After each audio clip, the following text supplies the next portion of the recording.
कोई ईश्वर नहीं है, ना ही इस ब्रह्मांड को किसी भगवान ने बनाया है और ना ही हमारा नसीब कोई लिख रहा है।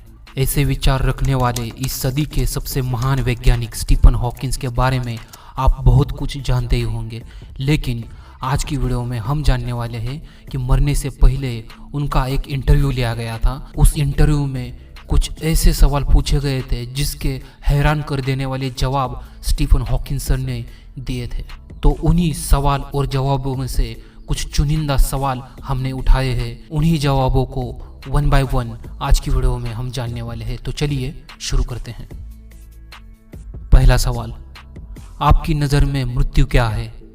इस पर स्टीफन हॉकिंस ने जवाब दिया था कि हमारा जो दिमाग होता है वो एक कंप्यूटर है और इसका जब सिस्टम फेल हो जाता है तो वो काम करना बंद कर देता है, बस यही मृत्यु होता है। और उन्होंने कहा कि मृत्यु के बाद ना ही कोई आत्मा होती है और ना ही कोई दूसरी बाहरी दुनिया। उनके इस जवाब से यह पता चल जाता है कि वो मृत्यु के बाद की जो जिंदगी होती है, जैसे कि स्वर्ग या फिर कोई आत्मा, उस पर वो बिल्कुल भी विश्वास नहीं रखते थे।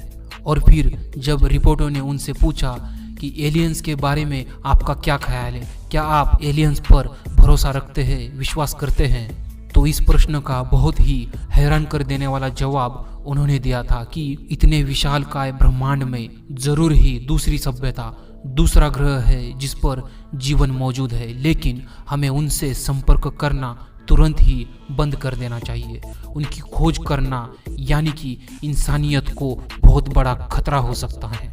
ऐसा उन्होंने इसलिए कहा था क्योंकि हमारे वैज्ञानिक हर सेकंड स्पेस में सिग्नल भेजते रहते हैं ताकि जो दूसरे ग्रह के जो लोग हैं या फिर एलियंस हैं उन्हें हमारे सिग्नल मिल सके और वो हमसे संपर्क करें। लेकिन स्टीफन हॉकिंस सर ऐसा बिल्कुल भी नहीं चाहते थे। उनका मानना यह था कि ऐसा भी तो हो सकता है कि दूसरे ग्रह वाले जो लोग हैं वो हमारी धरती पर हमला बोल दे, हमारी धरती पर जितने भी रिसोर्सेस है उस पर कब्जा कर ले, क्योंकि हमें पता ही नहीं है कि वो जो एलियंस है, वो जो परग्रह के जो लोग हैं वो कौन से स्वभाव के हैं, वो एग्रेसिव नेचर के भी हो सकते हैं। तो हमें सिग्नल भेजना तुरंत ही बंद कर देना चाहिए। अगला सवाल, जब उन्हें बिग बैंग थ्योरी के बारे में पूछा कि बिग बैंग से पहले क्या मौजूद था, तो उन्होंने कहा कि कुछ भी मौजूद नहीं था क्योंकि उस समय समय अस्तित्व में नहीं था। लेकिन इसका सटीक जवाब सिर्फ साइंस ही दे सकता है, लेकिन उसके लिए थोड़ा समय लगेगा, इंतज़ार करना पड़ेगा। और जो हमारी आने वाली जो पीढ़ी है वो इस सवाल का ज़रूर जवाब ढूंढेगी कि बिग बैंग से पहले क्या मौजूद था। उन्हें जब अगला सवाल पूछा गया कि आपकी अनुमान से धरती पर इंसान कितने सालों तक जिंदा रह सकते हैं, तो उन्होंने इसका सीधा जवाब दिया था कि ज़्यादा से ज़्यादा 1000 सालों तक इंसान धरती पर जिंदा रह सकता है, क्योंकि इंसान खुद ही इस धरती को, इस प्लेनेट को तबाह कर देगा और कर भी रहा है। इसके प्रमुख 4 कारण उन्होंने बता दिए थे। नंबर 1, तेजी से बढ़ती हुई जनसंख्या। Number 2, artificial intelligence. नंबर 3, परमाणु युद्ध। और नंबर 4, साइंटिफिक और जेनेटिकल आने वाली बीमारियां, महामारियां। यही 4 चीज़ें दुनिया को अंत की ओर ले जाएगी, ऐसा उनका मानना था। और उन्होंने पूरी इंसानियत को वार्निंग दे दी थी कि ये धरती ज़्यादा से ज़्यादा 1000 सालों तक हम इंसानों के लिए रहने लायक बचेगी, उसके बाद हमें किसी और दूसरे ग्रह की ओर निकलना पड़ेगा। तो समय रहते ही हमें दूसरे ग्रह की खोज शुरू कर देनी चाहिए।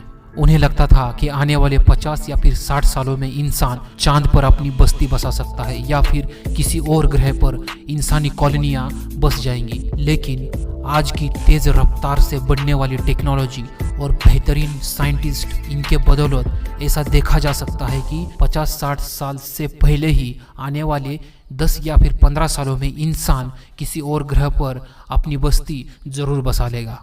उन्हें जब पूछा गया कि आज के समय में, करंट सिचुएशन में इंसानों के लिए सबसे बड़ा खतरा कौन सा हो सकता है, तो उन्होंने इसका बहुत ही आसान भाषा में जवाब दिया था कि जेनेटिक्स इंजीनियरिंग, यह इंसानों के लिए सबसे बड़ा खतरा हो सकता है। जेनेटिक्स इंजीनियरिंग में इंसान नए नए प्रयोग कर रहा है, अपने डीएनए में छेड़खानी कर रहा है, नए नए ऑर्गन्स को तैयार कर रहा है, ट्रांसप्लांट कर रहा है।